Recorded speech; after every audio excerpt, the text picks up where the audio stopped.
ఉగ్రదాడి నేపథ్యంలో భారత ప్రభుత్వం ఆపరేషన్ సింధూర్ను చేపట్టింది.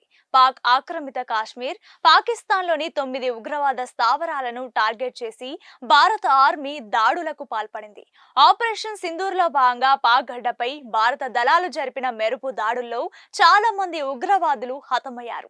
ఇందులో మసూద్ అజార్ కుటుంబంలో 10 మంది మృతి చెందారు. గతంలో భారత్ అదుపులో ఉన్న మసూద్ అజార్ భారీ కుట్రతో తప్పించుకు పారిపోయాడు. ఆ తర్వాత గత 2 దశాబ్దాలకు పైగా భారత్లో అనేక ఉగ్ర దాడులకు కుట్రలు చేశాడు. ఈ నేపథ్యంలోనే అసలు ఎవరి మసూద్ అజార్, మన దేశంపై అతడు చేసిన ఉగ్ర కుట్రలు ఎలాంటివి అనేది ఈ స్టోరీలో తెలుసుకుందాం. మౌలానా మసూద్ అజార్ కరుడుగట్టిన ఉగ్రవాద సంస్థ జైషే మహమ్మద్ స్థాపించింది ఇతడే. భారత్ మాత్రమే కాకుండా ఐక్యరాజ్య సమితి భద్రతా మండలి కూడా అంతర్జాతీయ ఉగ్రవాదిగా గుర్తించిన వ్యక్తి. 56 ఏళ్ల వయసున్న మసూద్ అజార్ పాకిస్తాన్ గడ్డపై ఆశ్రయం పొందుతూ భారత్లో లెక్కలేనన్ని ఉగ్ర దాడులకు పథకం రచించాడు.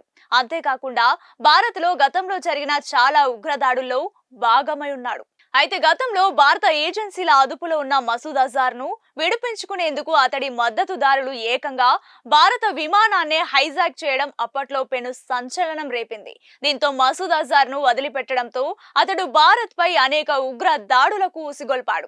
2016లో పఠాన్కోట్ వైమానిక స్థావరంపై దాడి, 2019 పుల్వామా ఉగ్రదాడి సహా భారత్ లో అనేక ఉగ్ర దాడులకు ఈ జైషే మహమ్మద్ ఉగ్ర సంస్థ పాల్పడింది. 2001లో పార్లమెంటుపై దాడి, 2008 ముంబై దాడుల్లో కూడా మసూద్ అజార్ ప్రమేయం ఉంది.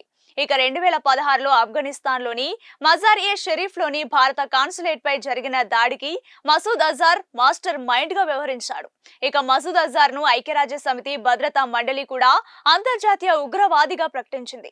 ఈ most wanted terrorist Maulana Masood Azhar ఒకప్పుడు భారత ఏజెన్సీల అదుపులోనే ఉండేవాడు.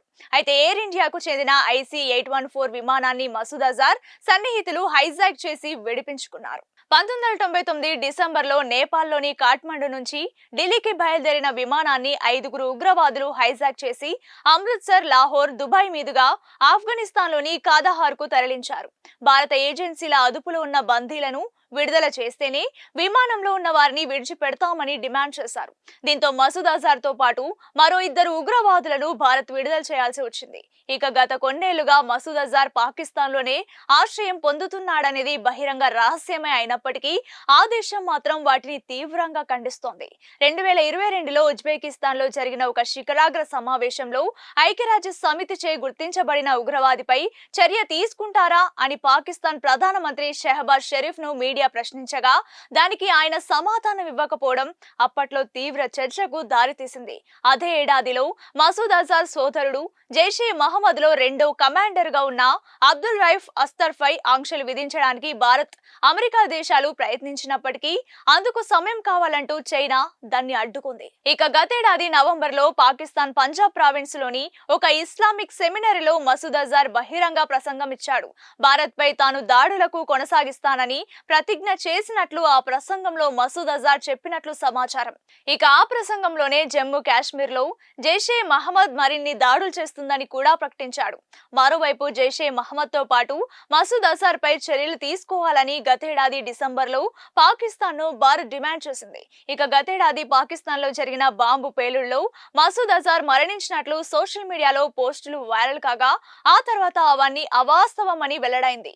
తాజాగా ఆపరేషన్ సింధూర్ లో భాగంగా మసూద్ ఫ్యామిలీలో 10 మంది చనిపోయినట్లు ఆర్మీ తెలిపింది. దీనితో పగతో రగిలిపోతున్న మసూద్ ఏ ఒక్కరిని వదిలేయనంటూ వార్నింగ్ ఇచ్చాడు. ఇప్పుడు తాజాగా భారత్ పాకిస్తాన్ చర్చల్లో మసూద్ ని అప్పగించాలనే డిమాండ్ ని తెరపైకి తెచ్చినట్లు తెలుస్తోంది. అది విషయం.